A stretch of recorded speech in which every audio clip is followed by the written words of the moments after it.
Terminál integrovanej osobnej prepravy Trebišov prináša zásadnú modernizáciu železničnej a autobusovej stanice.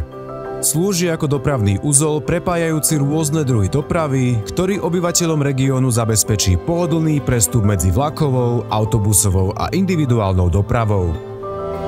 Na autobusovej stanici vznikli nové zastrešené nástupiská pre mestské a prímestské linky, ako aj odstavné plochy pre autobusy. Modernizáciou prešlo aj okolie stanice. Zrealizované boli nové miestne komunikácie ulic Komenského a Šrovárovej, spevnené plochy, chodníky s vyčleneným pruhom pre cyklochodník a s prvkami pre slabovidiacich.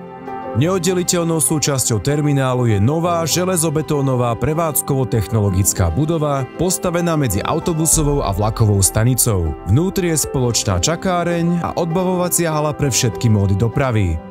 Hlavným objektom železničnej časti je podchod pre cestujúcich a chodcov, ktorý prepája podstaničný priestor, vlakové nástupište a lokalitu za koľajiskom na Štúrovej ulici.